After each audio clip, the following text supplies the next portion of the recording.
Bon voilà, chose promise, chose due, c'est le milieu de la nuit, nous sommes en pleine nuit Nvidia. Alors je vous préviens tout de suite, c'est pas du live, ça a même pas été enregistré en live, c'est juste moi en train de réfléchir dans ma cuisine en attendant que Nvidia veut bien nous donner des détails sur ce qui s'est passé ces 3 derniers mois et ce qu'il compte gagner comme pognon ces prochains mois. Alors avant d'attaquer le plat principal, on va juste se remémorer ce que l'on attend et quels sont les quelques chiffres qu'il va falloir surveiller. Tout d'abord, on attend des revenus autour de 45,8, 45,9 milliards.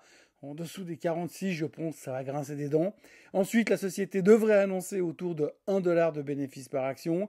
Et puis dans sa guidance, on va tabler sur des revenus autour de 53,4 milliards et des EPS de 1,2 dollars par action.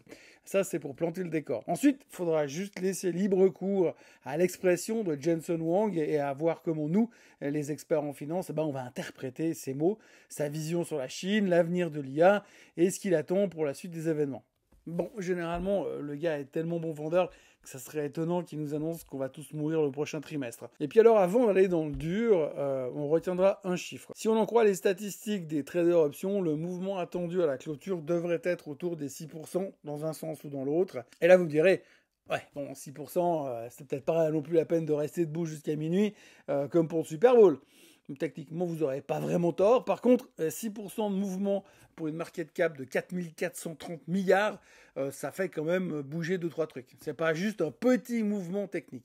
Un swing de 270 milliards de capitalisation boursière après la clôture, c'est l'équivalent de détruire ou de créer une entreprise de la taille de Netflix, Nike ou McDonald's en une soirée. Alors pour donner un ordre d'idée, si Nvidia bouge de plus ou moins 6%, ça représenterait que 95% des boîtes du S&P 500 ne valent pas ces 270 milliards. Dans le monde entier, il y a seulement 41 entreprises cotées en bourse qui ont une capitalisation plus grosse que 270 milliards. Donc, ce qu'on va voir, c'est comme si une des 50 plus grosses boîtes du monde disparaissait ou apparaissait en une seule nuit. Concrètement, on n'est plus en train de parler de résultats trimestriels classiques, mais d'un moment de rupture de marché. La volatilité qui va suivre, ou qui suivra peut-être, va secouer tout l'indice et pas seulement Nvidia. Bienvenue dans ce Morning Bull live noctambule.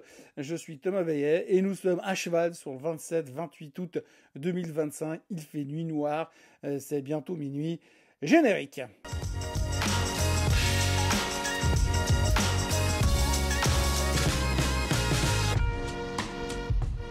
Alors avant toute chose, ce que vous allez entendre et voir dans cette vidéo n'est pas un conseil financier, c'est mon avis, mon analyse et parfois mon humeur du jour. Par contre, si vous voulez comprendre la bourse, là, vous êtes au bon endroit. Bon, on va pas faire il y a du suspense, Nvidia a battu les attentes. Oui, encore.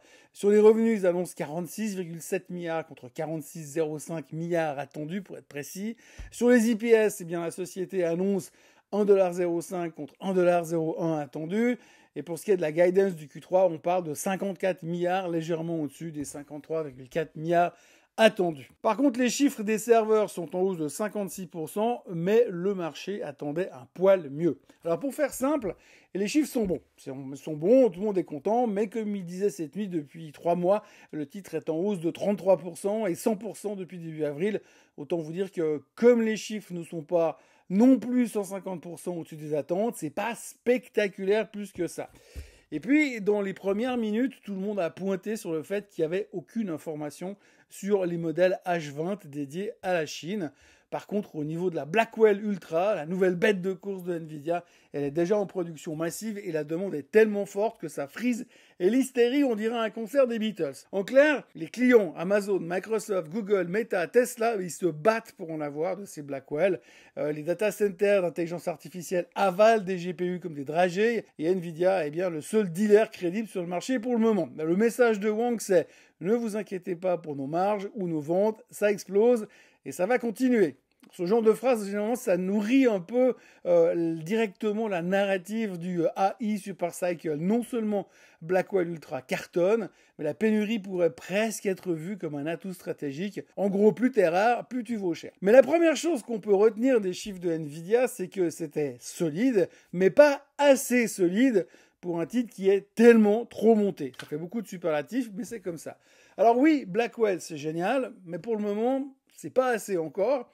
5 minutes après les premières annonces, le titre perdait plus de 3%. Nvidia, la star absolue de Wall Street, a un peu refroidi l'ambiance quand même. Son chiffre d'affaires de trimestre à venir sera seulement de 54 milliards, là où certains hyper optimistes attendaient 60 milliards. Ça, il y a plusieurs types d'attentes dans ce marché, donc il y a à boire et à manger, mais il y en a qui attendaient 60 milliards, donc c'est une forme de déception. Résultat, les marchés se demandent si la frénésie autour de l'IA n'est pas en train de lever un tout petit peu le pied, si les choses ne sont pas en train de se calmer. On se pose des questions. C'est d'ailleurs un peu la faute à la Chine aussi, où les restrictions US et les pressions de Pékin transforment chaque puce en arme géopolitique.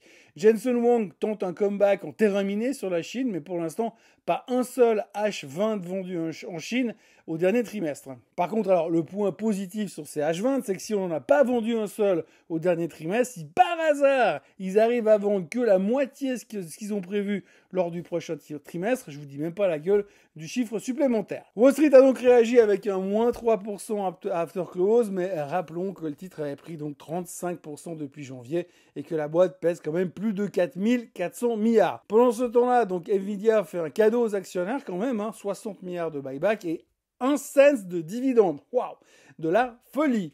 En gros, les résultats restent monstrueux, plus 56% sur les ventes, 46,7 milliards au dernier trimestre, mais c'est la plus petite croissance depuis 2 ans. Retenez ça, parce qu'une boîte qui est en hypercroissance, au bout d'un moment, elle croît un peu moins.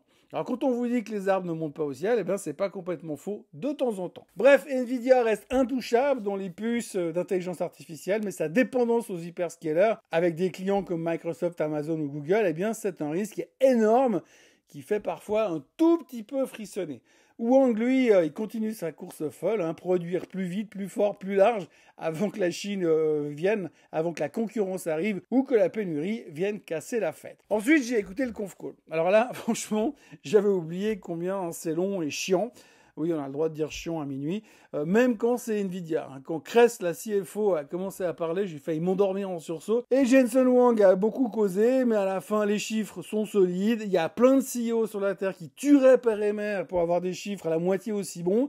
Le problème, c'est que quand t'es Nvidia, la barre de satisfaction nécessite des compétences en Fosbury pour ne pas décevoir les investisseurs et réussir à passer en dessus. En gros, et les chiffres sont bons, mais pas assez bons, mais en même temps, ils sont pas assez mauvais pour décevoir suffisamment. Hier soir, donc à minuit, le titre perdait 2,5% et les prévisions des traders options étaient nulles. Voilà, en gros, ce qu'il y avait à dire sur Nvidia. C'est un petit peu, encore une fois, la grosse déception. On attendait un truc spectaculaire, on a attendu beaucoup un truc spectaculaire, puis finalement, le truc spectaculaire, il n'est pas venu comme on voulait. Bon, c'est pas grave, on va attendre le PCE de vendredi, puis si le PCE il est pas assez spectaculaire, on attendra les NFP de la semaine prochaine. Moi, je vais me coucher et on se revoit vendredi matin pour se chauffer justement sur le PCE. Très belle nuit à tous, bon début de matinée, bon début de journée. Likez, partagez, commentez. Et si c'est pas encore fait, abonnez-vous avec la cloche.